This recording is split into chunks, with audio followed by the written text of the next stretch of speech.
दोस्तों, तो आज की इस वीडियो में हम बात करने वाले हैं UPSC civil service exam prelims का जो सीसेट और जीएस का जो पेपर था कल 24 मई 2026 को दो पाली में यानी कि फर्स्ट और सेकंड शिफ्ट में जो है इसको जो है अंजाम दिया गया। और इसको लेकर के बहुत सारे जो है वीडियो, बहुत सारी मीम्स, बहुत सारे सोशल मीडिया में ट्रेंड छाया हुआ है। वो इस बात का है कि जो पेपर है दोनों ये बहुत टफ है और बहुत सारी जो है चिंताएँ, बहुत सारे कोचिंग इंस्टीट्यूट टॉपर्स और सोशल मीडिया में जो ट्रेंड, जिनको जो यूपीएससी का सिविल सर्विस का एग्ज़ाम दिए हैं उनको भी चिंता है, जो नहीं दिए हैं उनको भी चिंता है। कुछ मीम मीडिया है और कुछ जो है सब जो है अपना अपना बता रहे हैं कि बहुत टफ है, बहुत टफ है। कोई चपरासी का पेपर दिया है तो वो भी बता रहा है कि यूपीएससी का बहुत टफ है। अभी मैं थोड़े दिन पहले जो है देख रहा था कि होमगार्ड का एक उत्तर प्रदेश में होता है पेपर, ठीक है, तो उसका जो है तुलना यूपीएससी से कर दी है। तो हर कोई जो है अपना अपना बयान दे रहा है। मैं थोड़ा सा जो है गंभीरता से बात करता हूँ और थोड़ा सा जो है मैं पॉइंट फैक्ट के साथ बोलता हूँ। कोई भी बात जो है इसे बोलना और उचित नहीं है। तो चलिए आज हम बात करते हैं। दोस्तों, ये जो है कल मैंने भी पेपर दिया था, मेरा पहला अटैम्प्ट था। मैं आपको बता दूँ, मैंने 12th के बाद जो है 2022 से 2021 में कर लिया था मैंने 12th। 2022 से जो है मैंने स्टार्ट किया था प्रिपरेशन और पढ़ते पढ़ते जो है आज 3-4 सालें जो है हो चुकी हैं। और इस बीच मैंने जो है बहुत सारी चीज़ें नई नई सीखी हैं, बहुत सारी चीज़ें पढ़ी हैं। इवन शायद एक ऐसा कैंडिडेट होगा जिसने जो है सारा कुछ जो है सिलेबस आपका यूट्यूब पे पढ़ाया है, अपना पहला अटेम्प्ट देने से पहले पढ़ के फिर पढ़ाया भी है।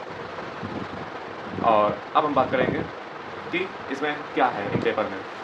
बहुत से लोगों को ये इंटरेस्ट था कि सर आपका रोल नंबर क्या है। चलो यार, रोल नंबर तुम जो है चिंता इतनी है तुम्हें, हालांकि चिंता किसी को नहीं है, बस वो थोड़ा सा देखना मज़ा आती है ना लोगों को, तो मज़े ले लो भैया। रोल नंबर है 2632360, ठीक है। तो अब जो है ये पेपर में जो है 100 क्वेश्चन होते हैं, माइनस मार्किंग होती है, सबको पता है। ये जीएस का है और ये सीसेट का है। मैं ईमानदारी से बात करूंगा, फिर ये भी बात करूंगा कि अब आगे आपको क्या करना है, क्या सुधार करने हैं। और पहले तो इसकी बात करेंगे जो इतना जो है प्रकार का जो है बनाया गया है उसको ही बात करेंगे। देखिए यहाँ पे जो है क्वेश्चन जो हिस्ट्री के पूछे गए हैं, ठीक है, जैसे मेरे सामने खुला है, तो हिस्ट्री के जो क्वेश्चन है वो बहुत ज़्यादा जो है टफ की अगर हम बात करें तो टफ मोस्टली नहीं है। आप कहोगे सर ये क्या बोल रहे हो, नदी सूक्त कौन पढ़ता जा करके रॉबर्ट ब्रूस फूटे की बात कर दी है। मुझे भी इस क्वेश्चन का जवाब नहीं पता है, ठीक है। एक्चुअली अगर देखा जाए तो मुझे भी जो है इसका जवाब नहीं पता है। लेकिन ओवरऑल जो है यदि मैं अपनी फेल्योर को यूपीएससी के ठिकरे पे ना अगर फोड़ूँ और ईमानदारी से अगर मुझसे कोई पूछे तो अगर 100% क्वेश्चन हिस्ट्री के हैं तो उसमें से मेरा मानना है कि 90% क्वेश्चन ऐसे हैं जो आपको सॉल्व करने चाहिए और जो सॉल्व किए जा सकते थे। 10% जो है वो क्यों बाहर से रख दिया, मतलब ऐसा कि ये तो कोई नहीं पढ़ता है। तो बेटा कोई आज पहली बार थोड़ी ना हुआ है, ये तो इतिहास में कई बार हो चुका है। एक दो हिस्ट्री का क्वेश्चन ऐसा होता ही है जो एकदम जो है आउट ऑफ द बॉक्स आता है और जो है एकदम बाहरी होता है। मतलब जैसे ये रिग नदी सूक्त वाला जो था, ये बस सिर्फ मुझे जो है बहुत टफ लगा कि ये ऑप्शनल वाला ऐसा लग रहा है। बाकी तो सब आसान थे, ये नदियों के नाम महाजनपद में और मेडिटेशन ट्री वाला। एक बात हम आपको बताएं, बहुत सारी कायदे की बता रहे हैं कि जो बातें यहाँ पे मैं बोल रहा हूँ सेम बात अगर हमारे हिस्ट्री का एक हमने वीडियो बनाया था 1995 से लेकर के 2025 तक का वीडियो, उसको अगर आप देखोगे तो आपको पता चलेगा कि सारी चीज़ें जो है कई बार पूछ चुका है भाई। मैंने जब महाजनपद का जो है चैप्टर पढ़ाया था तब मैंने बताया था कि इसमें नदियाँ बहुत बार पूछी जाती, इवन पिछली साल पूछा हुआ था महाजनपद से नदियाँ। तो जैसे मेडिटेशन वाला, तो ये तो आइकोनोइज्म जो है कई बार हिस्ट्री में पढ़ाया जाता है। फिर संगुत्तरन चेहरा, तो जरूरी थोड़ा ना कि संगम पीरियड से हमेशा लिटरेचर ही पूछेगा। बहुत से टीचर को मैंने देखा वो बार को भी पढ़ाते हैं, थोड़ी बार है, मतलब ज़्यादा नहीं है। लेकिन मुझे जो लगता है कि हिस्ट्री मेरी तरफ से 100% अगर क्वेश्चन की बात की जाए तो मॉडर्न, एंशिएंट और मेडिवल कल्चर चारों को अगर मिला दिया जाए तो 100 में से 90% क्वेश्चन ऐसे हैं जो सॉल्वेबल हैं। 100। अब हमें तो मैं ऐसा क्वेश्चन बताओ जो सॉल्व ना हो रहा हो, हाँ? मतलब हम ये नहीं कह रहे कि हमसे नहीं सॉल्व, वो एक अलग मैटर है। लेकिन मैंने पढ़ा है, कोचिंग में पढ़ाया गया है या अदर कोचिंग में जहाँ भी पढ़ाया गया हो मैंने तो पढ़ा है, ठीक है। तो मेरे हिसाब से 100 में से 90% क्वेश्चन हिस्ट्री से वो पढ़े हुए हैं, आउट ऑफ द बॉक्स नहीं है। फिर जरा बात कर लेते हैं अब, तो जो है हिस्ट्री से आगे बढ़ते हैं, ठीक है। ये सब आसान क्वेश्चन है। जैनिज्म का जो है, जैसे वो कौन जो है किसको मानते हैं जैनिज्म में, तो 4 तरीके होते हैं, ह्यूमन, गॉड और निगोड़ा, ऐसे करते हुए। तो जैनिज्म भी जो है पढ़ा लिखा है, ठीक है। और क्या मतलब चाहते हो कि लालीपाप तो परोस दिया जाए, यूपीएससी के एग्जाम में बैठो भाई। फिर जैसे ये नाटक म्यूजिक में पूछा है तो आप कहोगे कि ऐसा कैसे पढ़ता है, तो भैया ये सब जो है हमें जो लगता है 100 में से 90% जो क्वेश्चन है वो यूपीएससी ने कायदे के पूछे हुए हैं, कोई उसमें बेईमानी या किसी का झोल नहीं है। यानी कि हिस्ट्री मेरी तरफ से क्लियर है और एक दो क्वेश्चन तो ऐसे डाले जाते हैं ताकि उससे जो है कट ऑफ डिसाइड हो, मतलब जो एक्चुअल कायदे का व्यक्ति होगा उसने तो डीप में पढ़ा होगा, सीधी सी बात है। या जिसका हिस्ट्री ऑप्शनल होगा वो उसको मिल जाएगा फायदा, ठीक है। तो हिस्ट्री तो मेरे हिसाब से एंशिएंट, मेडिवल और मेडिवल और मॉडर्न कल्चर जो है वो पास है। फिर बात करें तो एनवायरनमेंट की बात कर लें। हिस्ट्री में ठीक ठाक क्वेश्चन पूछे गए हैं, मैं आपको बता देता हूँ। और फिर एनवायरनमेंट की अगर बात करें तो एनवायरनमेंट भी जो है कोई, अगर हम बात करें तो इसमें भी जो है बहुत कठिन नहीं पूछा हुआ है। ठीक है, नॉर्मल चीज़ें पूछी गई एनवायरनमेंट में, और क्वेश्चन की संख्या पिछले वर्षों की तुलना में काफ़ी कम है। और कोई ऐसा क्वेश्चन एनवायरनमेंट में नहीं है मेरे हिसाब से जो है बहुत ज़्यादा टफ पूछा गया हो। इन माई व्यू सॉल्व हो पाए ना हो पाए वो एक अलग मुद्दा है, लेकिन ईमानदारी से अगर मुझसे कोई पूछे तो भैया एनवायरनमेंट जो है कोई बहुत टफ नहीं पूछा है, समझ लो। तो आपके पास रिसोर्स अगर नहीं है, आपके पास चीज़ें नहीं है, नहीं पढ़ पाए, वो अलग बात है। लेकिन चूंकि मेरे पास एक अच्छा खासा अनुभव है, मैं जानता हूँ कि कहाँ पे कौन सी चीज़ें कब आई हैं, कब कौन सा पड़ा हुआ है, तो उस समय मुझे पता है कि कहाँ से जो है चीज़ें आती हैं। जैसे माधव नेशनल पार्क, तो भैया ये तो न्यूज़ में तो आपको उसके बारे में पढ़ना चाहिए ना। अब वो कैसे क्वेश्चन पूछेगी, वो यूपीएससी को छोड़ दीजिए। तो एनवायरनमेंट भी जो है मेरी तरफ से पास है, ठीक है, एनवायरनमेंट में कोई भी खराबी नहीं है। फिर जरा बात कर लेते हैं किस चीज़ की, ज्योग्राफी की। तो ज्योग्राफी में जो है उससे तो ज़्यादा क्वेश्चन देखने को नहीं मिले हैं, ठीक है, और थोड़ा बहुत जो है देखने को मिला है ज्योग्राफी से क्वेश्चन। और पॉलिटी से भी जो है, जैसे एक मुद्दा उठाया था कि पॉलिटी में इतना लंबा कॉम्प्रिहेंसिव लिखने का क्या औचित्य बनता है। देखो एनवायरनमेंट में तो देखो पहले मैंने बात करी हिस्ट्री की, ठीक है, तो हिस्ट्री तो जो है 90% क्वेश्चन ठीक है, यानी कि जो अक्सर पढ़ाए जाते हैं कोचिंगों में या कहीं पे भी वो पढ़ाया जाएगा, तो हिस्ट्री का 90% मेरी तरफ से पास है। ज्योग्राफी का मैंने बताया कि क्वेश्चन ज़्यादा उसमें संख्या है नहीं ज्योग्राफी का, ठीक है, इक्का दुक्का क्वेश्चन है, उसमें भी कोई खराबी है नहीं, ठीक है। और जैसे बिजिंगम इंटरनेशनल सी पोर्ट, ठीक है, तो ये तो न्यूज़ ही में रहा था अपने उसको लेकर के, तो उस समय जो है आपने पढ़ा होगा बिजिंगम वाले को। ये ज्योग्राफी में मैं इकोनॉमिक ह्यूमन ज्योग्राफी में जो है इसको लेकर जा रहा हूँ, तो ये भी जो है हिसाब से ठीक है, यानी कि एनवायरनमेंट भी ठीक है। हिस्ट्री में 90% पढ़ा हुआ से था, और जो ज्योग्राफी है, ज्योग्राफी से क्वेश्चन नहीं रखना ये बड़ी चिंता की बात है कि ज्योग्राफी से जो है इतने कॉन्सेप्ट है, साइक्लोन था, साइक्लोन था, एल नीनो था, ला नीना था, एल नीनो मोदकी था, या कई प्रकार के कॉन्सेप्ट थे, आप उनसे क्वेश्चन पूछ सकते थे, लेकिन यूपीएससी ने कोई क्वेश्चन ज्योग्राफी से ज़्यादा नहीं पूछे, दो ऐसे पूछे हुए हैं, जो कि चिंता की बात है, ठीक है, चिंता की बात है भी नहीं है, इस पर भी बात करेंगे। यानी कि हिस्ट्री सही पूछी जितनी पूछनी चाहिए थी, और 90% क्वेश्चन सॉल्वेबल थे। ज्योग्राफी में जो है 2-3-4 क्वेश्चन पूछे हुए हैं, ठीक है, जो कि मतलब अगर देखा जाए चिंता की बात है कि आपने बहुत ज़्यादा क्वेश्चन ज्योग्राफी से जो पूछे जाते थे वो आपने नहीं पूछे। लेकिन यूपीएससी हमेशा ट्रेंड के साथ छेड़छाड़ करता है, वो हमेशा कभी कभी किसी सब्जेक्ट को बहुत ज़्यादा वेटेज दे देगा और कभी कभी जो है किसी सब्जेक्ट को बहुत कम वेटेज कर देगा। ये यूपीएससी हर बार जो है ऐसा करता है, किसी ना किसी, जैसे इस बार जो सबसे ज़्यादा वेटेज दिया है वो साइंस एंड टेक्नोलॉजी को दिया है, साइंस एंड टेक्नोलॉजी, और किसको दिया है, अंतर्राष्ट्रीय संबंध को, इंटरनेशनल रिलेशन को जो है यूपीएससी ने सबसे ताक के रखा हुआ है। और अगर आप दरमियान अगर हर ईयर के जाओगे, आप पिछले साल जाइए और उसके पिछले साल जाइए, तो आपको पता चलेगा कि हर बार यूपीएससी खेल करता है कि इस बार किसी सब्जेक्ट को उठा लिया, इंपॉर्टेंस दे दी, किसी को उठा लिया, इंपॉर्टेंस दे दी। तो अब हम बात कर लेते हैं कि अल्टीमेटली इस पेपर में ख़राब है क्या, इस जीएस के पेपर में ख़राब है क्या। तो इसके दोस्तों पेपर में ख़राबी यह है कि सिर्फ इसमें जो मुझे ख़राब लगा है और ईमानदारी से लगा हुआ है, देखिए मैं ऐसा नहीं है कि अपने फेल्योर का जो निगरा है वो मैं यूपीएससी के ऊपर फोड़ दूँ, ठीक है, आप मेरी बात समझिए, ठीक है, मैं फेल होता हूँ पास होता हूँ वो एक अलग मैटर है, लेकिन ईमानदारी से मैं मूल्यांकन कर रहा हूँ। तो अगर ईमानदारी से बात की जाए तो ये पेपर जो है क्या वाकई में टफ था, तो इसका जवाब है बिल्कुल हाँ था। क्या ये पेपर बेकार था, तो इसका जवाब है ये पेपर बेकार था। ऐसा कहना मतलब जो है काफ़ी अन्यायपूर्ण होगा। दरअसल अगर हम बहुत ही ध्यान से देखें, बहुत सारे कोचिंग इंस्टीट्यूट बहुत प्रकार की जो है ट्रिक्स, आप टेलीग्राम चैनल, आप यूट्यूब पे सब प्रचार करते हैं कि इस ट्रिक अपनाओ, इस ट्रिक को जो है शामिल करो और इससे जो तुम पास हो जाओगे, इससे तुम फेल हो जाओगे। और बहुत सारे कोचिंग इंस्टीट्यूट अपना दावा ठोकते हैं। एक जन अकाउंट में जो है थोड़े दिन पहले देख रहा था, कुछ जने क्या बैच कुछ लॉन्च किया था और उसमें बता रहा था कि इस बैच को ले लो, प्रीलिम्स तुम्हारा रेडी और मेंस का टिकट कटवा देंगे। ऐसे झूठे वादे करने वाले जो कोचिंग इंस्टीट्यूट हैं उनसे आप पूछिए जाकर कि भैया वो टिकट तुम्हारी कहाँ गई, वो सारी चीज़ें कहाँ गई, वो पूरे होते वादे तुम्हारे कहाँ गए, तो उनका कोई जवाब नहीं आएगा। यानी कि कोचिंग जो महंगी है उनको अफोर्ड कौन कर पाएगा। दूसरी चीज़ ये कोचिंग ने जो नया सिस्टम सेट कर रखा है कि हमारे यहाँ से आया, तुम्हारे यहाँ से आया। फिर दूसरी ओर जो एथिकल स्टैंडर्ड बनता है वो ये बनता है कि जो टॉपर हैं, आजकल के जो टॉपर हैं, वो एक कुछ चीज़ें बोल रहे हैं कि सर मैंने जो है कोई एनसीईआरटी नहीं पढ़ी, कोई मैंने न्यूज़पेपर नहीं पढ़ा, ना मैंने द हिंदू पाकिस्तान, दोहा वाला, कतर वाला, डॉन, कोई अखबार मैंने नहीं पढ़ा, ना बंगाल गजट पढ़ा, फिर भी जो है मेरा प्रीलिम्स निकल गया। ये बात कहीं ना कहीं तो चेयरमैन के पास पहुँचती होगी। एक तो कोचिंग वालों का प्रेशर, ऊपर से जो है टॉपर्स का प्रेशर, टॉपर अपना ज्ञान दे रहे हैं कि हमने कुछ पढ़ा ही नहीं, हमने जो ऐसे निकाल दिया। तो फिर यूपीएससी के ऊपर सवाल खड़े हो जाते हैं कि आखिर कैसे जो है ये चीज़ें हो रही हैं, कि मतलब कोचिंग भी जो है अपना निकाल ले रही है, वो भी पास करवा दे रही है। टॉपर कह रहा है कि हमने कोई अखबार नहीं पढ़ा, हमने बस 2-4 ट्रिक अप्लाई की, इस प्रकार से जो हमने कुछ शॉर्टकट ऐसे कुछ बनाया और हमारा एग्जाम निकल गया।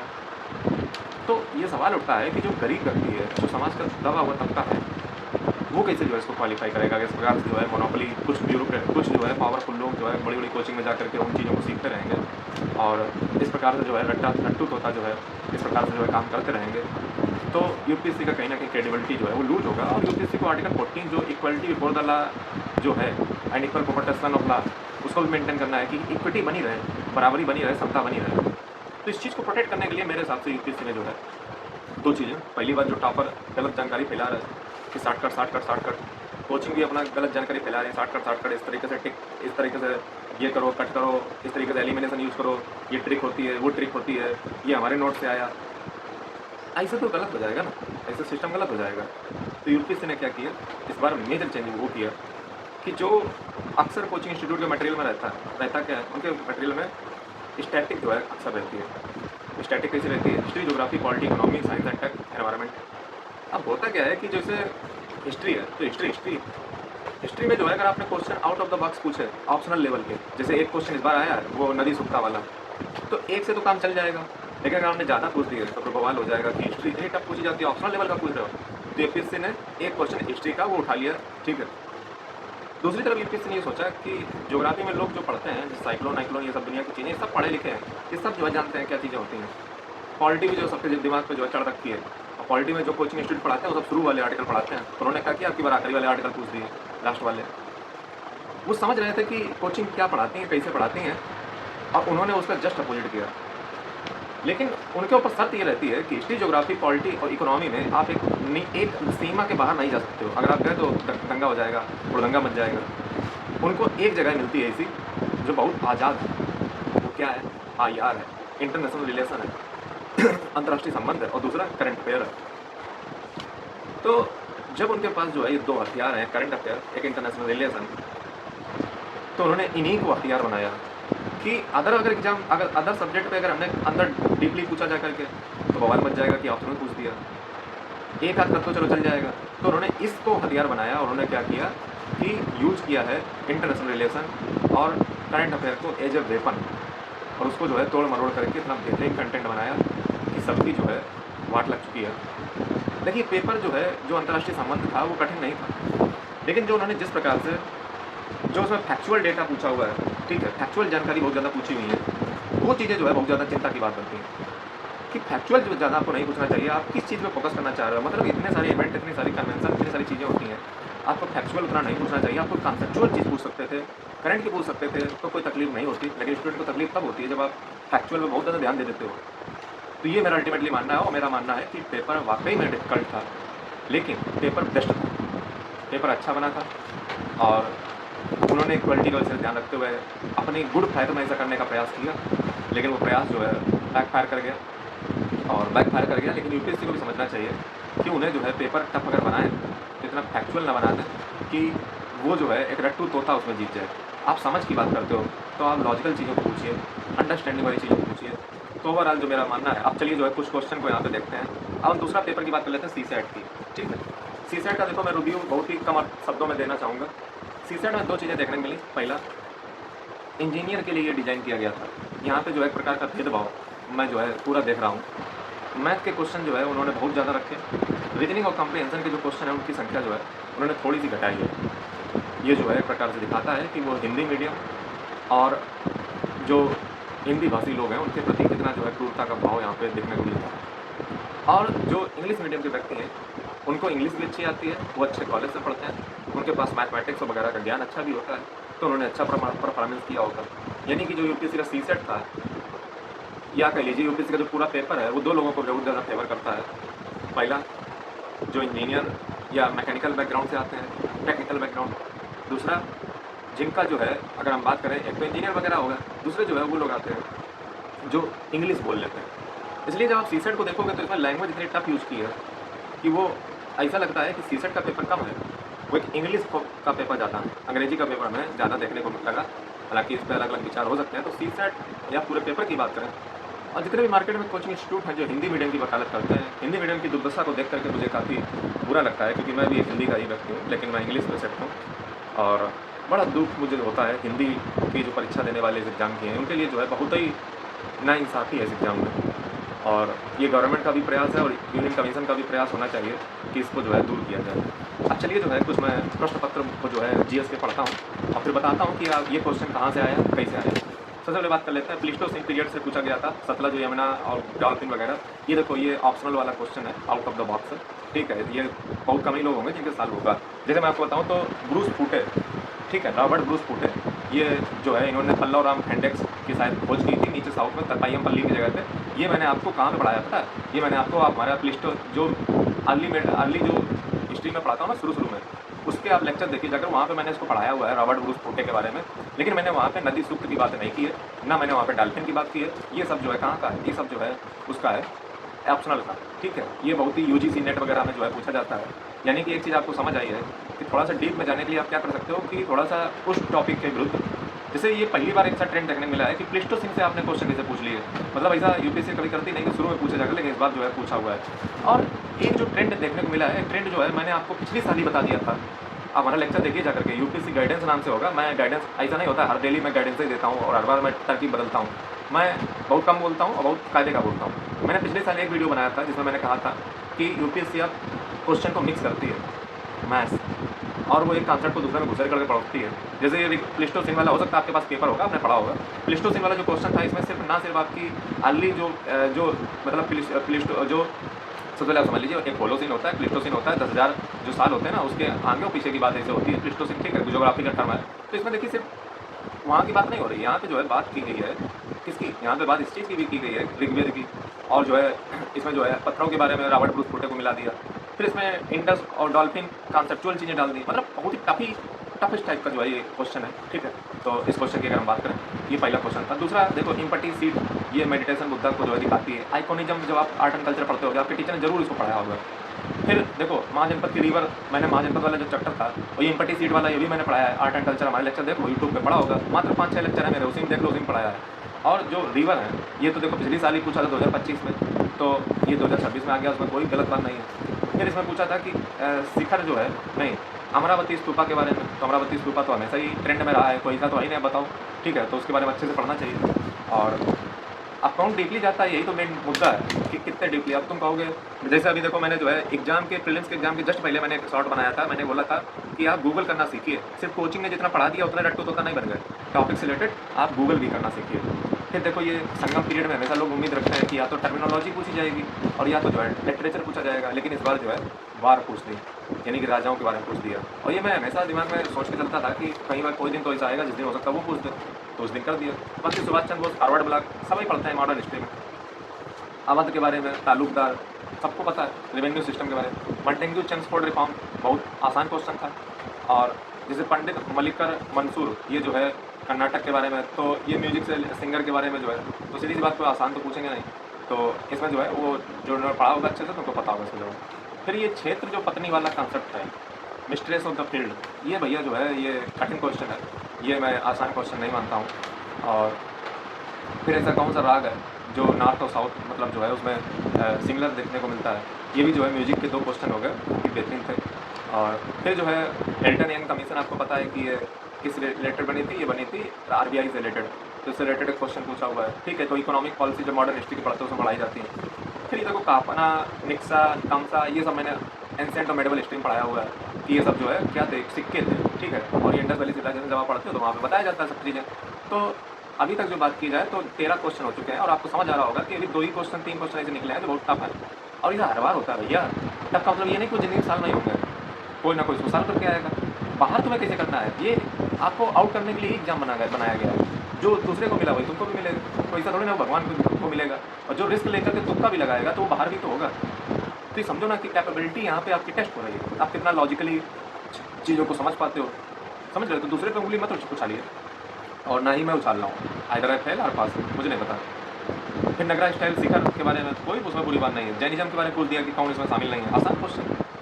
हली सलस्या, अब ये देखो वर्ड टर्मिनोलॉजी पूछ दी, और टर्मिनोलॉजी तो बहुत पुरानी थी। मैं जैनिज्म का जो क्वेश्चन पूछा था ये बहुत पुराना क्वेश्चन है, तो मैं नहीं पढ़ाया आपको, उसमें जैनिज्म वाला लेक्चर देख लो जाकर के। ये मैंने जरूर नहीं पढ़ाया है। नगरा स्टाइल जो है, नगरा स्टाइल मैंने पढ़ाई है, लेकिन ये मंदिर ऐसे नहीं बताया कि इसमें नगरा स्टाइल है कि नहीं है, ये नहीं बताया है। बाकी इनडायरेक्ट कह सकते हो कि हाँ। बाकी 17वां क्वेश्चन की बात करें, 70 मेरा डी था, ठीक है, जो टेक्स्ट बुक थी डी थी।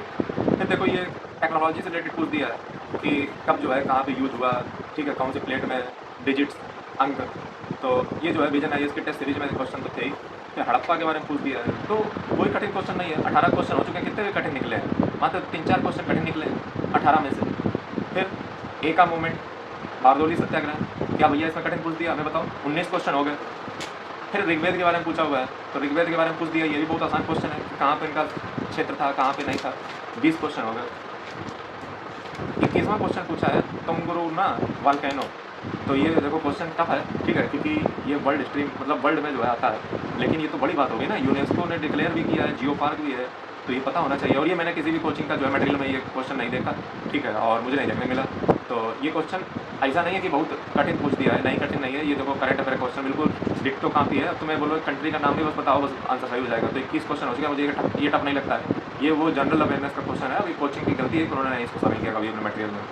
फिर माधव नेशनल पार्क, वो तो अभी हाल ही में 58 बना था, तो पता ही होना चाहिए उसके बारे में बहुत अच्छे से, कोई कठिन नहीं है। 23वां क्वेश्चन देखो, 23वां क्वेश्चन क्या है कि अंडमान एंड निकोबार जो आइलैंड है उनके बारे में पूछ दिया है, उनके क्लाइमेट के बारे में।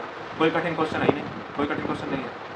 फिर जो है अगर हम बात करें तो 24वां क्वेश्चन 24, इसमें जो है पेनिनसुलर ब्लॉक ऑफ इंडिया के बारे में पूछा है, आसान क्वेश्चन है, ये ज्योग्राफी का है। फिर जो है बात करें 25 क्वेश्चन, 25 क्वेश्चन में क्या है, सागरमाला के बारे में। तो सागरमाला जो है ये परियोजना बहुत दिनों से चल रही, 2016 से चल रही है, तो अभी तक तुम करते क्या थे, तुम्हें यही नहीं पता था कि सागरमाला योजना क्या है, तो ये तो आसान क्वेश्चन है। 26 की बात कर लो, तो ये भैया एक नई प्रकार की स्पीसी थी। अब हम ये नहीं कह सकते काफ़ी कठिन है कि आसान है, मुझे आसान क्वेश्चन लगता है, हालांकि मैं इसको नहीं कर पाया। फॉक्सटेल ऑर्चिड करके एक पौधा है, अगर वो किसी का स्टेट फ्लावर है, राज्य का फ्लावर है, तो आपको उसके बारे में पता ही होना चाहिए था। हमारे राज्य का तो है, हमारे देश का तो है, तो उसके बारे में नहीं अगर पता है तो फिर बड़े दुख की बात है। तो 26 क्वेश्चन हो चुके हैं, और टफ कितने निकले, 4-5 क्वेश्चन टफ निकले हैं 26 में से।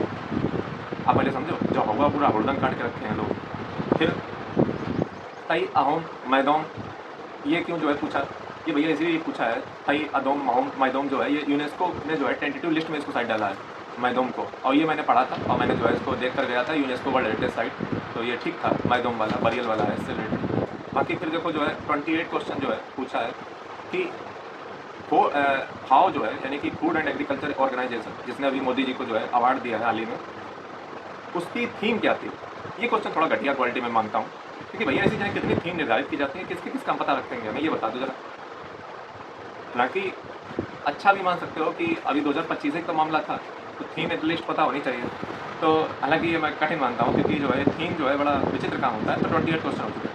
29 लेक तुर्काना, अब भैया ये तो क्या ही बोले, आप जो है हमारे टेलीग्राम चैनल पर चले जाइए, और 23 मई की तारीख को मैंने जो है उसमें शॉर्टकट डाले हुए हैं निमोनिक, उनको पढ़ लीजिए जाकर, आपको पता चल जाएगा कि मैंने उसको वहाँ पे बताया है कि तुर्काना के आसपास कौन पड़ता है, शॉर्टकट बताया हुआ है, ठीक है। बाकी रेड प्लस प्रोजेक्ट के बारे में, इसके बारे में मुझे जानकारी नहीं है, ये क्वेश्चन आसान था कि कठिन था, ठीक है। एनवायरनमेंट में मेरा थोड़ा सा जो है वीक रहता है, और कहाँ घोड़ा बिल्ली ये सब मुझे जो है थोड़ा एनवायरनमेंट पर तकलीफ देता है। 30 क्वेश्चन हो गए, टफ अभी कितने हुए, मात्र 6-7 क्वेश्चन टफ निकले हैं, 30 में से 30 हो गए। 31 पे आ जाओ, 31 है इंडिया के क्लाइमेट चेंज को लेकर के। तो इंडिया के क्लाइमेट चेंज पॉलिसी को लेकर के इंटरनेशनल कन्वेंशन में जो है पढ़ाया जाता है, आसान क्वेश्चन इसको मैं मानता हूँ, समझ गए। ये एनवायरमेंटल पॉलिटिक्स जो होती है अंतर्राष्ट्रीय संबंधों में, ये तो बेसिक सी बात है, पता होनी चाहिए। 31वां क्वेश्चन बता रहा हूँ, समझ रहे हो। तो 31वां ये टफ नहीं है, जो क्लाइमेट पॉलिसी जो है अभी जो है सरकार ने गोल चेंज किए थे, बल्कि ये विजन। और हाँ, एक मैं आपको बात बता दूँ, ये विजन आईएएस की आप जनवरी मंथ की 2025 की मैगजीन को उठा के देखिएगा, उसमें एक क्वेश्चन मिलेगा, बिल्कुल एग्जैक्ट वहीं से आया है ये, समझ रहे हो। तो ये मुझे पता है। 32 की बात कर लो, 32 है वेस्टर्न हुलॉक गिवन। तो वेस्टर्न हुलॉक गिवन जो है ये तो आसान क्वेश्चन है, कई बार जो है मैंने इसको उसमें देखा है, तो मुझे ये कठिन क्वेश्चन नहीं लगता। हालांकि मैं साल में करता है, इसका मैटर नहीं है, मैं सिर्फ ये बता रहा हूँ कि क्वेश्चन आया कहाँ से, जो लोग हुड़दंग काटे हुए हैं कि बहुत वो है बवाल, उसका बता रहा हूँ। तो हुलॉक गिवन 32वां क्वेश्चन था।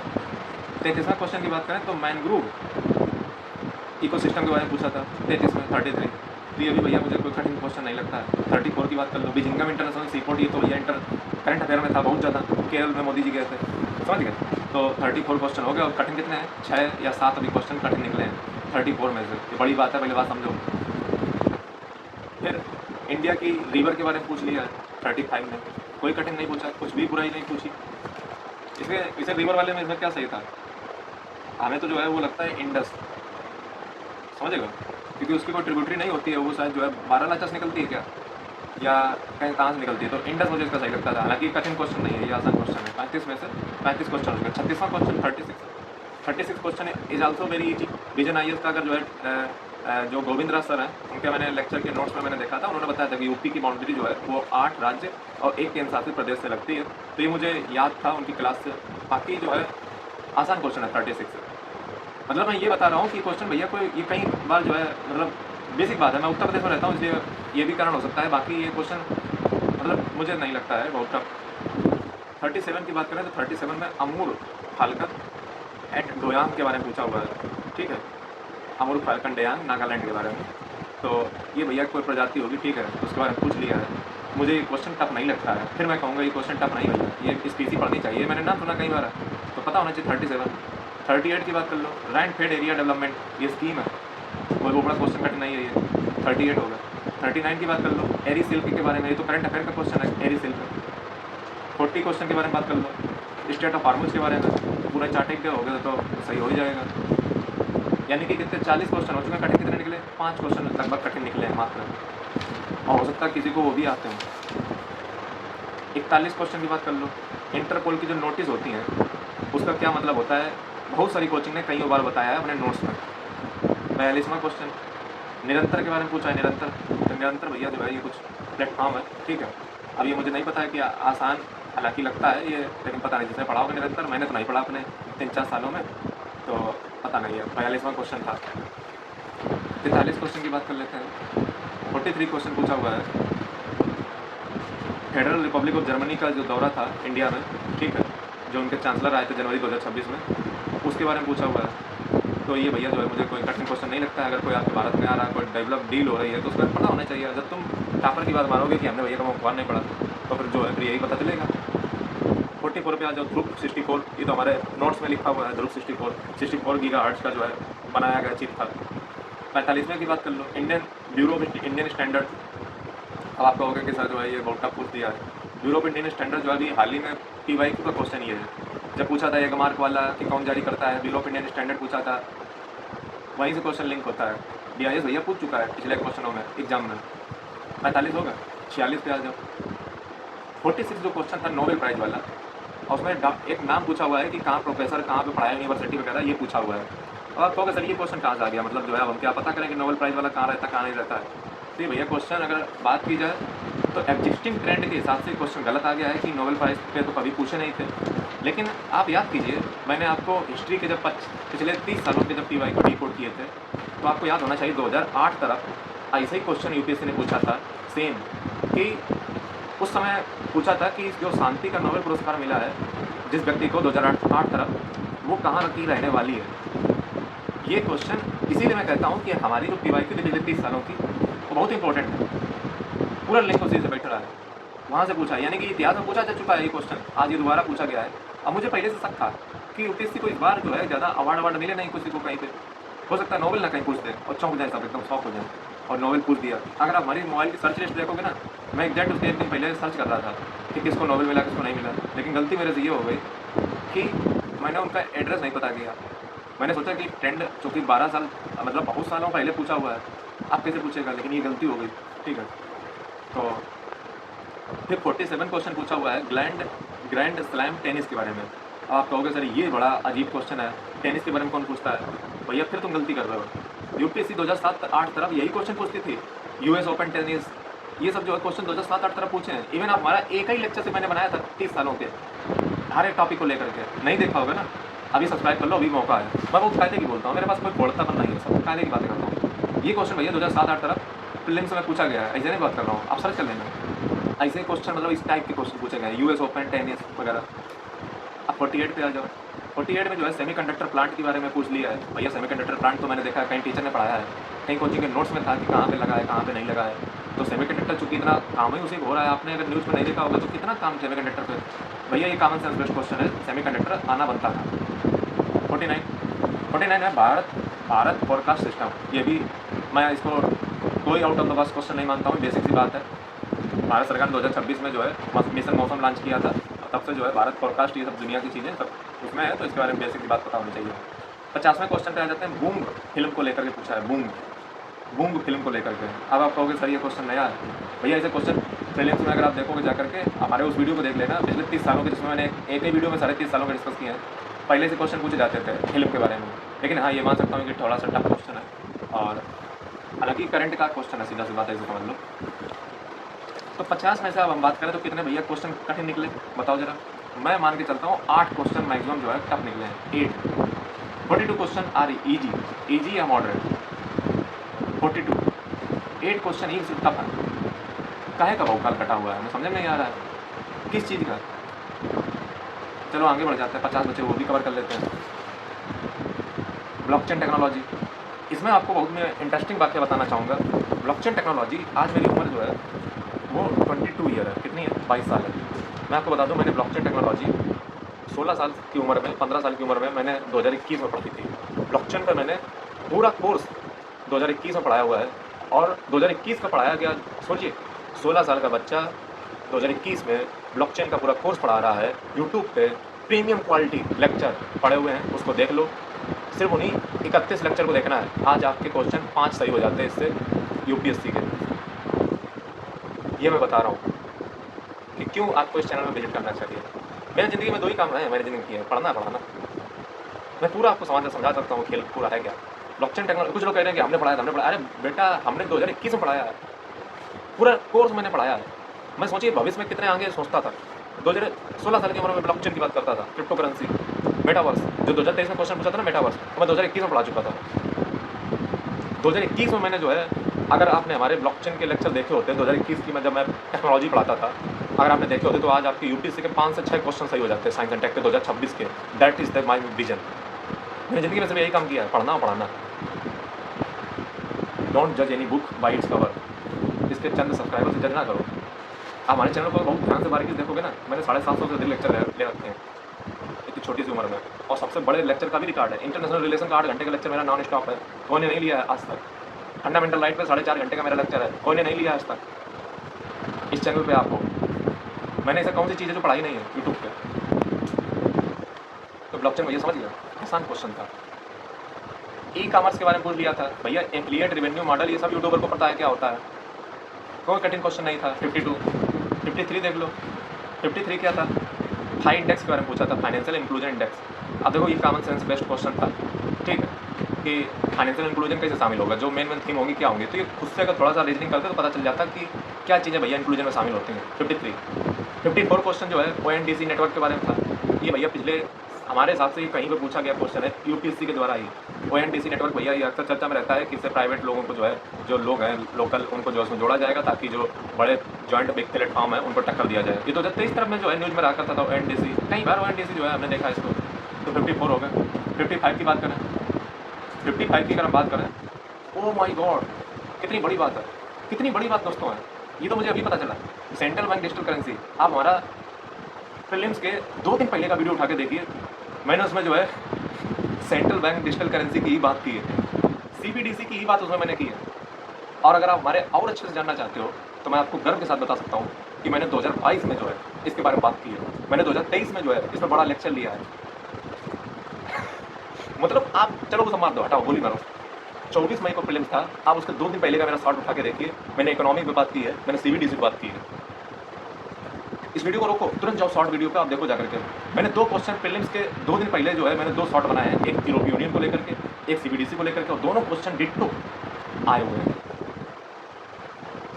चलो ये मुझे अभी पता चला कि मतलब अभी मुझे याद आया कि मैंने तो उसको वीडियो बनाया था। तो UPI हो गई, CBDC हो गई, ये तो मैंने। और 56 क्वेश्चन की बात कर लेते हैं। रियल वर्ल्ड एसेट क्या होते हैं, ये क्वेश्चन आपको क्या लगता है, कोई नया क्वेश्चन है, पुराना क्वेश्चन है, 2023 में पूछा था मेटावर्स, उसी से रिलेटेड ये क्वेश्चन है। टोकनाइजेशन, क्वाइन, ये सब मैं पढ़ा चुका हूँ भाई, ये मैं सब पढ़ा चुका हूँ अपने क्रिप्टो वाला चैनल पे। जब ब्लॉकचेन पढ़ाया था ना, उसी में मैंने ये सब पढ़ाया था। मैंने इस पर लेक्चर ले रखे हैं बड़े बड़े, साइंस एंड टेक्नोलॉजी पे। 56 क्वेश्चन ये मेटावर्स से रिलेटेड है, जो 2023 में क्वेश्चन पूछा था, वही है ये सब चीज़ें। डिजिटल ट्विन, संगम इनिशिएटिव सरकार का, बिल्कुल आसान क्वेश्चन है। 57 था इकोनॉमिक्स से रिलेटेड, बॉन्ड के बारे में, आसान क्वेश्चन था 57, सस्टेनेबिलिटी बॉन्ड। 58 की अगर हम बात करें तो माइक्रो MSME एक्सचेंज के बारे में पूछा था। किसी के लिए टफ हो सकता है, किसी के लिए आसान हो सकता है, लेकिन ये कोई out of the box question नहीं था 58। 59 की बात करें तो 59 क्वेश्चन है क्राउडिंग आउट इफेक्ट। तो ये क्राउडिंग आउट इफेक्ट जो 59 क्वेश्चन है, ये PW में मैंने जब 2022 में बैच में एनरोल किया था, तो उस समय के जो टीचर थे उसमें शायद जो है जिया सर थे, ठीक है, उन्होंने बताया था ये क्राउडिंग आउट इफेक्ट के बारे में। यह शायद 9 की मैथ थी, मुझे वो टीचर के नाम मुझे आज भी याद है 2022 में। तो उन्होंने ये बताया था मुझे क्राउडिंग आउट इफेक्ट, तो मुझे तब का याद है, मुझे दिमाग में तब का बैठा हुआ है, 2022 में मैंने पढ़ा था इसको। 60 पे आ जाओ, 60 नंबर पे, भैया रेयर अर्थ एलिमेंट और क्रिटिकल मिनरल क्या चीज़ है, मतलब क्या चीज़ है? हाँ, पूरी साल भर तो उसी बात हो रही है, पता करना चाहिए, कोई टफ क्वेश्चन नहीं है, एलिमिनेट हो सकता था। 61 पे आ जाओ। 61 जो क्वेश्चन है वो इंश्योरेंस के बारे में है, और इंश्योरेंस पे जो है सरकार ने 100% जो है फ्री कर दिया है, GST के एम्बिट से बाहर कर दिया है। और इंश्योरेंस की जो है तुलना करके जो है विजन IAS के अगर आप मॉक टेस्ट में देखोगे तो एक इंश्योरेंस पे क्वेश्चन आया था जिसमें US और इंडिया के इंश्योरेंस को लेकर को कंपेरिजन था। तो ये क्वेश्चन भैया मुझे टफ नहीं लगता, ये ऐसा नहीं कि आप पहली बार सुन रहे हो। 62 की बात करें तो 62 में जो है क्राउड फंडिंग के बारे में पूछा है। भैया कई बार जो है कई यूट्यूबर, कई जो एजेंसी होती है वो पैसा लोगों से चंदा करती हैं, जुटाती हैं, उसको क्राउड फंडिंग कहते हैं। 62 क्वेश्चन आसान क्वेश्चन है। 63 की बात की जाए तो ये भैया थोड़ा सा टफ क्वेश्चन है, मैं मान सकता हूँ, क्योंकि इसमें बहुत सारी कमेटी थी, उनके ऑब्जेक्टिव थे और किस लिए डेवलप की गई थी। तो ये टफ क्वेश्चन है, लेकिन ऐसा नहीं कि out of the box question है, टफ क्वेश्चन है 63, ठीक है। यानी कि हम 63 पे आ चुके हैं। टोटल क्वेश्चन पैटर्न कितने निकले हैं? मोटा मोटी मान लो 8 या 9 क्वेश्चन ही टफ निकले हैं अभी 63 पे आकर के। 64 पे आ जाओ, NBFC के बारे में, नॉन बैंकिंग फाइनेंशियल कंपनी, आसान क्वेश्चन है, सबको पढ़ाता है। 65 की बात कर लो, मल्टी डायमेंशनल पॉवर्टी इंडेक्स। ये क्वेश्चन कहाँ से टफ तुम्हें लग रहा है, मैं ये बता दूँ। मल्टी डायमेंशनल पॉवर्टी इंडेक्स जो है, ये अगर हम बात करें तो ये आपको मिलेगा विजन IAS का मॉक टेस्ट जो अभी मैंने दिया था, उसमें यही एग्जैक्ट क्वेश्चन था। मल्टी पॉवर्टी डायमेंशन इंडेक्स में उसमें ही क्वेश्चन था, वहीं से मुझे इसको पता था। दो बिल्कुल जैसा उन्होंने पूछा था वैसे इन्होंने पूछ दिया। विजन IAS के मॉक टेस्ट में 65 नंबर वाला क्वेश्चन था। 66 में आ जाओ, 66 66वां क्वेश्चन। 66 जो क्वेश्चन है ये जेनेटिक मेडिसिन के बारे में है, तो बायोटेक्नोलॉजी में आपको पाया गया होगा, आसान क्वेश्चन है। 67 लार्ज लैंग्वेज मॉडल, ये भी आसान क्वेश्चन है। AI के बारे में तो मैं कब से बात करता हूँ इस पर, AI टेक्निक है भविष्य की। 68 स्टील टेक्नोलॉजी, ये जब मशीनें आप पढ़ते होगे, स्टील टेक्नोलॉजी कई बार न्यूज़ में रहती है। जब भी जो है युद्ध होते हैं तो स्टील टेक्नोलॉजी की, अमेरिका ने स्टील टेक्नोलॉजी से लैस जो है अपना बॉम्बार्ड जो है भेजा ईरान के ऊपर, जिससे जो है उसमें कोई भी कोई मार नहीं सकता है। स्टील टेक्नोलॉजी आपको नहीं पता, कितना आसान क्वेश्चन है स्टील टेक्नोलॉजी का। 68 नंबर, ये कई बार न्यूज़ में रहता है। अरे मसीह उसमें हमें पता, एक दिन पहले मैं पढ़ के गया था, ये हम पता क्या पढ़ के गया था, ये पढ़ के गए थे कि जनरेशन जो फाइटर होते हैं, कौन सी जनरेशन का फाइटर किस देश के पास है उसका नाम पता होना चाहिए, मैं ये पढ़ के गया था। तब मैं उसमें कोई पढ़ रहा था तो उसमें लिखा था स्टील टेक्नोलॉजी, तो मैंने उसके बारे में, हालांकि मुझे तो बहुत पहले पता है कि जब बम अमेरिका ने भेजे हैं, तो भैया ये आसान क्वेश्चन था। 68 69 ब्लैक बॉक्स के बारे में पूछा है। तो ब्लैक बॉक्स के बारे में जो है ये क्वेश्चन, जब देश में दुर्घटनाएँ इतनी हो रही हैं, हवाई जहाज, एरोप्लेन, तो ब्लैक बॉक्स तो सीधी सी बात है, हमेशा चर्चा में रहा है।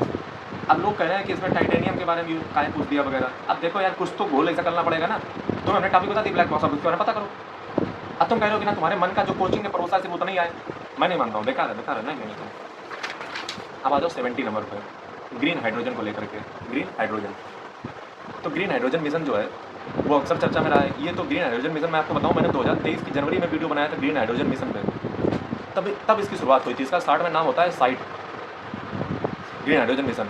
भारत सरकार का लक्ष्य भी है 2030 तक जो है इसका प्रोडक्शन को जो बढ़ाना। भैया कहाँ से ये 70 नंबर क्वेश्चन तुम्हें जो है आउट ऑफ द बॉक्स लग रहा है? ग्रीन हाइड्रोजन मिशन तो हाल में चर्चा में रहा है। एक अंदर की बात बताएं, मेरे साथ जो लफड़ा है वो सीसेट में होएगा, अगर होएगा। बाकी GS जो है उसमें मुझे जो है कुछ बुराई लगती नहीं है। सीसेट से मुझे डर लग रहा है, क्योंकि सीसेट में उन्होंने इंजीनियरिंग वाला मॉडल अपना लिया है, कंप्रीहेंशन कम कर दिए और टफ कर दिए। रीजनिंग भी जो है वो उतने क्वेश्चन थे ही नहीं, और जो थे वो काफ़ी टफ थे। तो अभी फ़िलहाल रिजल्ट नहीं आया है, लेकिन चलो आगे बढ़ो। 71 क्वेश्चन जो है प्राइवेट एंटिटी के बारे में पूछा हुआ है। इंडिया की देखो बहुत सारे, अगर आपने पिछले 1 साल में देखा हो तो इंडिया की बहुत सारे प्राइवेट कंपनियां जो है स्पेस के क्षेत्र में अच्छा काम कर रही हैं, तो भैया उसके बारे में जानकारी आपको होनी चाहिए। हैं, कई कंपनियों ने कई सारे कारनामे किए हैं। प्राइवेट का आपने देखा ना कितने दिनों से जो है इसरो की में चल रहा है, ये तो अक्सर न्यूज़ का मामला है भैया। 71 नंबर। 72 स्वार्म ड्रोन के बारे में। स्वार्म ड्रोन देखो, ऑपरेशन सिंदूर हुआ, इजराइल ड्रोन मार रहा, रसिया उधर अपना यूक्रेन ड्रोन मार रहा। स्वार्म ड्रोन तुम्हें नहीं पता है? जो एकदम झुंड में आते हैं, उनको मारने के लिए टेक्नोलॉजी विकसित हो रही है। करंट अफेयर का बेस्ट क्वेश्चन है। पता है लोग कहते हैं कि out of the box, out of the box. हम 72 नंबर पे आ चुके हैं और अभी तक जो हमें out of the box question लगे हैं, आउट ऑफ द बॉक्स नहीं मतलब टफ क्वेश्चन लगे हैं, वो 8-9 क्वेश्चन ही लगे हैं। 9 क्वेश्चन, 72 में से 9। भैया क्या मतलब, क्या क्या चाह क्या रहे हो? काहे बदनाम की हो फालतू का? मैं स्वीकार करता हूँ, मैं अगर हारता हूँ तो मैं स्वीकार करता हूँ कि हाँ मैं हार गया, बात करता हूँ। लेकिन अपने आप को बचाने के लिए हम यूपीएससी को जो है मैं इसमें कहेंगे। आप कुछ लोग कहेंगे मतलब हो सकता है गाली गलौज। देखो मैं जो भी बोल रहा हूँ आपके सामने ऐसे तो बोल नहीं रहा हूँ, आपके सामने पेपर लिए बैठा हूँ ऐसे बोल रहा हूँ ना, मेरे पास कोई सोल्यूशन है ना कुछ है। जीनोम इंडिया प्रोजेक्ट भैया ये सालों साल से चल रहा है और बहुत ही आसान क्वेश्चन इसमें था, कोई बहुत टफ नहीं था, एलिमिनेशन से भी हो जाता है। नेशनल क्वांटम जो मिशन है 2023 में जो लॉन्च किया गया था तब का है ये हमने देखा था PW वाले नोट्स में था ये, जब हमने पढ़ा था उस समय नेशनल क्वांटम मिशन, बल्कि हमने कहीं कोचिंग के नोट्स में देखा। 75 नंबर की बात करें तो इंडिया का डीप ओशियन मिशन, अरे भैया national institute of ocean technology Chennai, Samudrayaan और जो है समुद्रयान और जो है जो ये सब जो है कितनी बार चर्चा में रहा है। फ्रांस की जो है जने कौन सी थी वहाँ पे प्रैक्टिस की गई थी, और जो है समुद्रयान और जो ये जो अच्छा ये प्रोजेक्ट जो है 2 कैटेगरी में, एक जो है नीचे जहाज सबमरीन जाएगी और एक समुद्रयान के अंतर्गत आता है। तो भैया ये अक्सर चर्चा में रहा है। आप विजन IAS की कोई भी कोचिंग इंस्टीट्यूट उठा लो, सबको पता होगा, गली गली के बच्चे को पता है। 76 नंबर की बात कर लो, ये एप्टीट्यूड का क्वेश्चन इसमें डाल दिया, इक्विटी नहीं है, अकाउंटेबिलिटी वाला आंसर जिसका था अकाउंटेबिलिटी। हालांकि गलत बात है, सीसेट में डालना चाहिए था, हमने सीसेट में जो है कठिन क्वेश्चन डाल दिए। ये क्वेश्चन डाल देते सीसेट में तो हमारा सीसेट क्लियर हो जाता, हो सकता है मेरा आ जाता मेंस वाली काल। तो बड़ा जो है दुख की बात है, 76 वाला क्वेश्चन ये यूपीएससी को नहीं डालना चाहिए। हालांकि आसान क्वेश्चन है, पहले बात समझ लो, टफ नहीं है, GS में तुम्हें पास करवा देगा। 77 बात करें तो 77 क्या था, 77 क्या था, अच्छा ये ट्राइबल कम्युनिटी को लेकर के था, आसान क्वेश्चन था, ये टफ क्वेश्चन नहीं था, आसान था ट्राइबल को लेकर के। 78 क्या था, ये भी जो है एप्टीट्यूड का क्वेश्चन था कि आप क्या एक्शन करोगे। लेकिन ये भैया सीसेट में डाल देते तो मेरा सीसेट निकल जाता ना, अभी बात नहीं समझ रहे हो तुम मेरी हैं। ये क्वेश्चन उसमें डाल देते हैं, ये देखो यूपीएससी गलत कर रहा है। जो 3 क्वेश्चन अभी हो चुके हैं 78 पे एप्टीट्यूड के डाल दिए आपने, ये क्वेश्चन उधर डाल देते सीसेट में तो हमारा सीसेट निकल जाता, थोड़ा मैथ का कम कर देते। मैथ का आपने इतना कठिन इस बार रखा है, सीसेट मरवाएगा मारेगा। अब 78 नंबर पे आ जाओ, 78 78 क्या बोला है, आर्टिकल 13 से रिलेटेड पूछा क्वेश्चन है, आसान क्वेश्चन है, एप्लीकेशन बेस्ड क्वेश्चन है, कोई कठिन क्वेश्चन नहीं। 79 इंडियन पॉलिटी ना पढ़ी तो हमसे पढ़ा लो, और अच्छे पढ़ाई है। 80 नंबर पे आ जाओ, 80 कॉन्स्टिट्यूशन ऑफ इंडिया में पूछा हुआ है, लेकिन ये भैया वो खतरनाक क्वेश्चन पूछा हुआ है वाकई में, मतलब जो है इसमें शुरू के आर्टिकल नहीं पूछा, आखिरी का आर्टिकल पूछ दिए हैं, 395 तरफ पहुँच जाओ, समझ लो। तो ये टफ क्वेश्चन है, लेकिन ऐसा नहीं कह सकते कि out of the box question है। Constitution of India Indian polity तो लिखी है ना, अब तुम जो है 2-4 आर्टिकल पढ़ के चले जाओ तो क्या है, पढ़ो 395 तरफ, कुछ तो हिंट होना चाहिए ना। तो अब हम जो है 80 क्वेश्चन हो चुके हैं, 80 क्वेश्चन टोटल हो चुके हैं। जो टफ मिले हैं क्वेश्चन 10 क्वेश्चन टफ मिले हैं, 80 में से 10 टफ की बात कर रहा हूँ, यानी कि कोई उनको भी सॉल्व कर सकता है 80 में से। और लोग जो है क्या बवाल फैलाए हुए हैं, तुम्हारे सामने बैठ के मैं बोल रहा हूँ और सही ईमानदारी से बता रहा हूँ। कल मैंने लखनऊ में पेपर जब दिया था तब सीधे जो है अभी मैं सोया हूँ, ठीक है, घर पे आ करके अपने कानपुर में, और आपके सामने ऐसे लाइव बैठ गया हूँ और मुँह फैला करके जो बोल रहा हूँ, ठीक है। बाकी तक मैं कोई भी सोल्यूशन नहीं देख के आया हूँ। फिर rights of personal with disability, कई बार भैया जो है न्यूज़ में रहता है, कई बार न्यूज़ में रहता है। यही पढ़ लेते हैं कि 2016 में जो एक्ट बना था PWD वाला, ये तो कई बार इसे देखने को मिलता है। एलिमिनेशन कर लेते हट जाता है, सवाल नहीं। 82 पे आ जाओ जरा, schedule caste schedule tribe, schedule नहीं पढ़े हो, 5 नहीं पढ़े हो, 6 नहीं पढ़े हो, ईजी क्वेश्चन। 83 पे आ जाओ, 83 पार्लियामेंट ऑफ इंडिया के जो है स्टार्ट क्वेश्चन के बारे में पूछ दिया, क्या इसमें गड़बड़ था।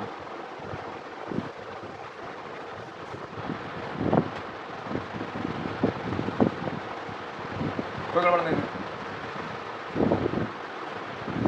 84 पे आ जाओ, SC और ST के वेलफेयर से रिलेटेड पूछा है, ये भी जो है कोई कठिन नहीं है। 85 मिशन सुदर्शन चक्र, प्रधानमंत्री मोदी जी ने जो है स्टार्ट किया था 15 अगस्त 2025 को, कहाँ कठिन है, 85 नंबर। 86 की बात कर लो, 86 क्या था, 86 अच्छा ये था नेबरिंग कंट्री के साथ ब्रिज कौन से बन रहे हैं, ये तो जो है इकोनॉमिक ज्योग्राफी ह्यूमन ज्योग्राफी का पार्ट है। आसान क्वेश्चन नहीं कहेंगे, लेकिन बस ये है कि हाँ आउट ऑफ द बॉक्स नहीं है, पढ़ना चाहिए, मतलब ये कोई ब्रिज रहा होगा न्यूज़ में। 87 जीरो FIR, ये तो लाख के तरीके से पूछ दिया है, भारतीय नागरिक सुरक्षा संहिता से। तो जीरो FIR जो है ये तो कई बार जैसे निर्भया के केस जब हुआ था तब, और ऐसे बहुत सारे मैटर होते रहे हैं लाख के फील्ड में, जब जीरो FIR का नाम आपने जरूर सुना होगा। और हालांकि मुझे तो इसके बारे में बहुत पहले से पता है, 2022 तरफ जो है मैं लाख की थोड़ी बहुत क्लासें किया था, तो मुझे तब से पता था ये जीरो FIR क्या होती है, ठीक है। और कई बार ये न्यूज़ में रही है। 88 पे आ जाओ, 88 नंबर पर ऑर्गेनाइजेशन है, फंक्शन है, और उनको कौन कंट्रोल करता है, मिनिस्ट्री, ये पूछा हुआ है। अब मैं एक बात बताऊँ, ये भैया का पहली बार पूछा है, पिछले साल भी तो ऐसे क्वेश्चन था, तो मिनिस्ट्री डिपार्टमेंट वगैरह पढ़ के जाते, हमने तो जो है उसका डिपार्टमेंट का पूरा चिट्ठा खोल के रखा हुआ था। मुझे पता था कि पिछले साल ऐसा पूछा था, इस बार भी पूछेगा, पूछा भी। 89 पे आ जाओ, ये भैया वाकई में जो है टफेस्ट क्वेश्चन है, मतलब इसने मुझे वहाँ पे जो परेशान किया है पूछो मत, बस इसी रखो इसकी।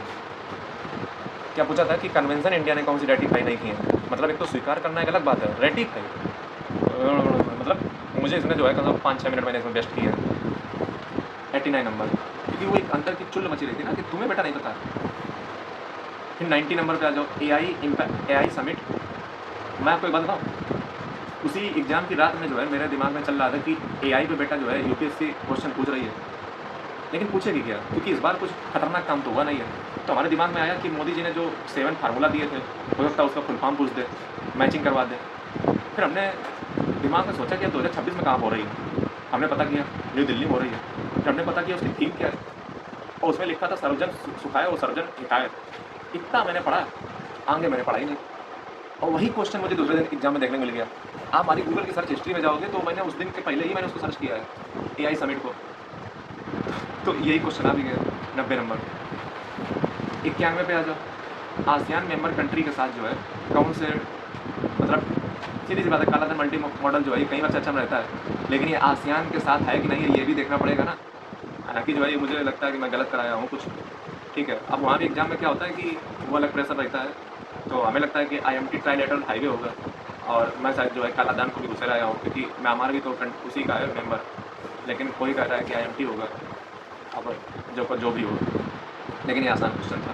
92 पे आ जाओ, 92 है प्रोजेक्ट जो है सपोर्ट किए गए कंट्री के द्वारा। तो ये भैया वाकई में जो है टफ क्वेश्चन है, लेकिन जैसे institute of security and law enforcement study, ये भैया मैंने न्यूज़ में कहीं पढ़ा था कि यहाँ पे जो है इसे कुछ खुला हुआ है, ठीक है। बाकी मंगदेचू हाइड्रोइलेक्ट्रिक प्रोजेक्ट, ये भी मैंने कहीं पढ़ा था, तो 2 से जो है एलिमिनेशन हो सकता था, लेकिन मुझे एग्जाम में याद ही नहीं आ रहे थे, ठीक है। तो 92 ये क्वेश्चन था। 93 की बात कर लो। 93 जो क्वेश्चन है वो है हार्डवेयर इंडिया में क्या मैन्युफैक्चर होता है, जैसे ब्रह्मो से लखनऊ में हमारे मैन्युफैक्चर होने लगी, और कई सारी चीज़ें हमारे देश में जो है हार्डवेयर उसके मैन्युफैक्चर होने लगे। इंडिया डिफेंस के क्षेत्र में आप देख रहे हो कि अच्छा काम कर ही रहा है, प्रोडक्शन कितना हुआ, इसके बारे में मैंने कई बार पढ़ा हुआ है, लेकिन मैंने ये पढ़ा था कि हो सकता है ये पूछ दे कि कौन से जगह पे हम अपने डिफेंस के ज़्यादा चीज़ें भेज रहे हैं, हम क्या एक्सपोर्ट कर रहे हैं, मैंने ये सब चीज़ें पढ़ी थी, लेकिन ये मैंने नहीं सोचा था कि ये पूछ देगा कि क्या क्या हम बनाते हैं। और हार्डवेयर में क्या होता है कि छोटे पुर्जे भी जो है शामिल हो जाएंगे, तो वैसे पूछता है तो मुझे पता होता है कि क्या भारत बनाते हैं, लेकिन इसने पुर्जे पूछ दिए। अब मैं इसमें हालांकि मार के जो आया हूँ T-19 M के 3rd टैंक मारा आया हूँ, क्योंकि इसको मैंने पढ़ा था, लेकिन सुखोई हमें लगता है उसके भी पुर्जे हो सकता है इंडिया में बनते हो, पता नहीं, हम लोगों ने मैन्युफैक्चर मतलब उसमें मॉडिफिकेशन कुछ किया है, तो अब पता नहीं, जो होगा देखा जाएगा। लेकिन ये भैया जो है out of the box question नहीं है कुल मिलाकर, बात समझ लो।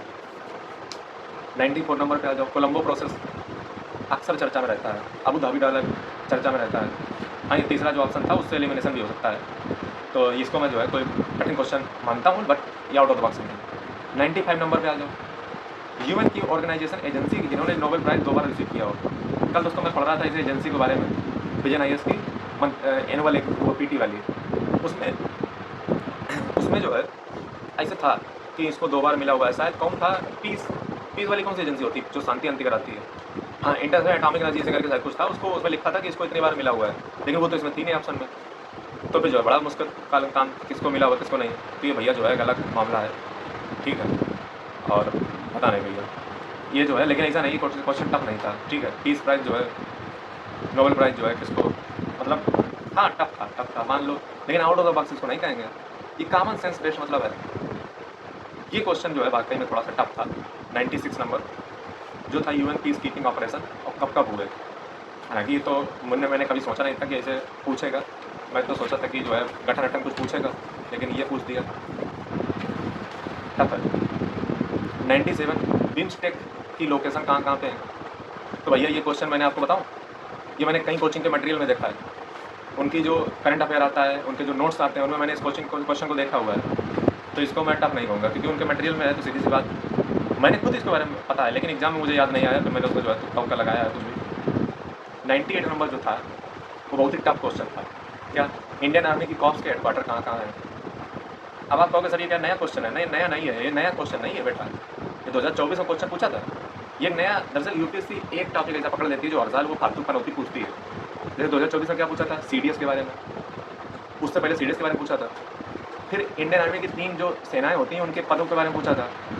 तो समझ नहीं आ रहा तुम्हें कि सेना में काफ़ी इंटरेस्ट ले रही है फोर्सेस में। हालांकि क्वेश्चन बहुत टफ है, मैं बस बता रहा हूँ कि पैटर्न तो मिलता है, ऐसा ना कहो कि पैटर्न नहीं मिल रहा, पैटर्न मिल रहा है। फिर 99 नंबर क्वेश्चन था स्कीम के बारे में, रिवैम्प राष्ट्रीय ग्राम स्वराज अभियान स्कीम थी, एलिमिनेशन लग जाएगा इसमें। और 100 नंबर का जो क्वेश्चन है यूरोपीय यूनियन वाला जो 100 नंबर का क्वेश्चन है वो मैं बताऊँ आपको। प्रीलिम्स कौन तारीख को था? 24 को था। आप हमारा 23 तारीख का शॉर्ट उठा के देख लो, शॉर्ट, बड़ा वीडियो नहीं देखना है, शॉर्ट उठा के देख लो। एग्जैक्ट मैंने वही बात बोली है, यूरोपियन यूनियन की भैया जो कंट्री है सिद्ध और शुद्ध से पढ़ के चले जाओ, क्वेश्चन आना तय है। ना मानो तो देख लो जा करके। 22 तारीख की शॉर्ट देखना, 23 तारीख की शॉर्ट देखना, एक दिन में एक ही शॉर्ट बनाता हूँ। 2 क्वेश्चन तो तुम्हारे ऐसे सॉल्व हो जाते हैं ऐसे। तो दोस्तों ये थी ओवरऑल एनालिसिस। अब आपने समझा कि पेपर कहाँ से आया, कैसे आया, क्या आया। कहने का अर्थ ये है कि यूपीएससी का जो पेपर था, अब मैं बात करूँ तो कितना टफ था और कितना क्या था। देखो जो इसमें टफ वाले क्वेश्चन थे वो मोटा मोटा कर पकड़ा जाए तो मैंने आपकी इच्छा पूरी कर दी। 15 क्वेश्चन पकड़ लिए, मोटे मोटे 15, जो बहुत ही टफ कैटेगरी में आते हैं। 15 क्वेश्चन, 50 क्वेश्चन ऐसे हैं 50%, 15% में मान लिया बहुत ही टफ थे। 50% ऐसे हैं जो मॉडरेट हैं, 50% मॉडरेट है। और जो 35% क्वेश्चन है वो थोड़े से इजी और एलिमिनेशन बेस्ड क्वेश्चन है। ये दोस्तों ओवरऑल एनालिसिस है मेरी। बाकी दुनिया जो कहे, जो मुंह फट के जा करके, आई डोंट कंसिडर यूपीएससी ने जो है कोई भी बेईमानी की है या किसी ने कोई गलत काम किया है जीएस पेपर के मामले में। मुझे जो दुख है मेरी आत्मा को, जो मेरे कलेजे को जो है छलनी कर देता है, वो दोस्तों इस पेपर से, सीसेट से। सीसेट में दोस्तों जो है रीजनिंग का जो है नामो निशान कम कर दिया है, मतलब कम हो गया है, टफ कर दिया है थोड़ा सा। और कॉम्प्रिहेंशन भी जो है काफ़ी टफ था। हिंदी मीडियम तो मेरा नहीं है, लेकिन गरीबों का सहारा वही होता है। मैथ इतना कठिन कर दिया है कि वो जो है सब नंबरी सिस्टम तुम पूछ रहे हो।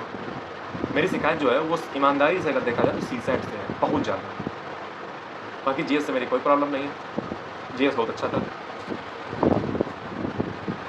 ये वीडियो जो है अपने मित्र यात्रा इनको भी हो उनको भेजें ज़रूर, उन्हें बताएं। दोस्तों मेरा यहाँ पे अच्छा खासा एक अनुभव हो चुका है और मैंने चूँकि बहुत ही पढ़ा हूँ और पढ़ाया भी हूँ, दैट्स वाई मुझे पता रहता है कि मैंने कहाँ पे क्या चीज़ देखी हुई है। बाकी इस चैनल से आप जुड़ सकते हो, क्योंकि यहाँ पे आपको बहुत ही अच्छी लेवल की बातें, बहुत कायदे का जो है ढंग का व्यक्ति जो है बैठ के आपको बताता है। यहाँ पे कोई ब्लॉगिंग या टाइप की जो है छपड़ीपन नहीं होता है जिससे आपको कुछ मिले नहीं। और हमारे टेलीग्राम चैनल को दोस्तों जरूर ज्वाइन कीजिएगा। धन्यवाद।